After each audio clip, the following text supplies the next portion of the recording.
জার্মানির এক নাস্তিক দেশ ভ্রমণে বেরিয়েছিল।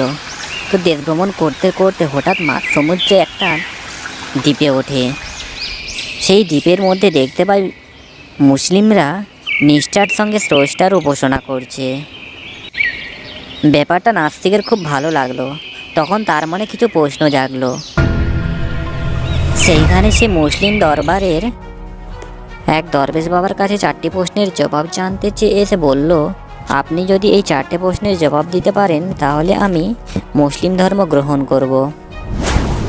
প্রশ্নে বলা হয় যে আল্লাহ সব কিছুর স্রষ্টা।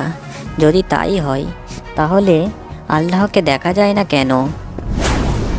আমার দ্বিতীয় প্রশ্ন হলো, আল্লাহকে না দেখেই আপনারা বিশ্বাস করেন কেন? ইবলিস তথা জিন জাতি আগুনের তৈরি, সুতরাং ওরা জাহান্নামের আগুনে কিভাবে পুড়বে? অর্থাৎ আগুনকে আগুন দিয়ে কিভাবে পোড়ানো যাবে? আমার চতুর্থ প্রশ্ন হলো, আপনারা বলেন যে আল্লাহ ছাড়া কোনো কিছুই সম্ভব নয়। যদি তাই হয় তাহলে মানুষ তার কৃতকর্মের জন্য শাস্তি পাবে কেন?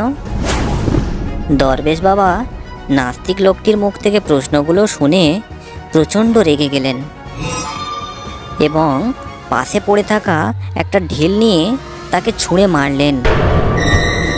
লোকটির মাথায় আঘাত লেগে তখন দরবেশ বললেন, এটাই হলো তোমার 4টি প্রশ্নের জবাব। মাটির ঢিলার আঘাতে আহত নাস্তিক লোকটি রাজার কাছে নালিশ জানালো দরবেশের বিরুদ্ধে। রাজামশাই তখন নাস্তিকের বিবরণ শুনে দরবেশ বাবাকে জিজ্ঞাসা করলেন, আপনি ওই ব্যক্তির প্রশ্নের জবাব না দিয়ে মারলেন কেন?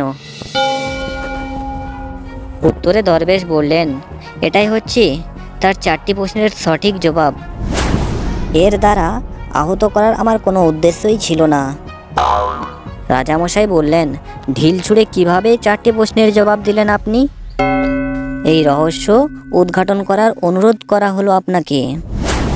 দরবেশ তখন বললেন, লোকটির প্রথম প্রশ্ন ছিল, আল্লাহ সব কিছুর স্রষ্টা অথচ তাকে দেখা যায় না কেন? ঢিলের আঘাতে ওই ব্যক্তিটি আঘাত পেয়েছে, এর অস্তিত্ব কোথায়?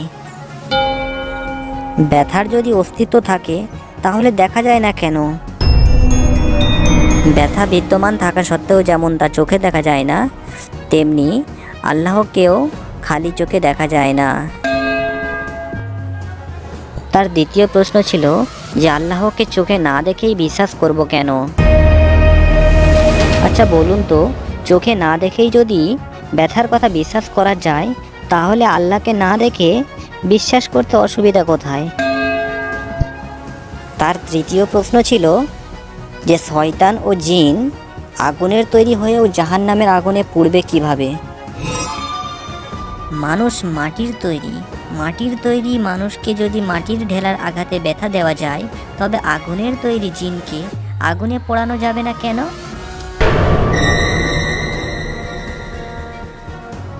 তার চতুর্থ প্রশ্ন ছিল, আল্লাহর ইচ্ছে ছাড়া কোনো কিছুই ঘটে না, তাহলে মানুষের কৃতকর্মের জন্য মানুষকে শাস্তি দেওয়া হবে কেন?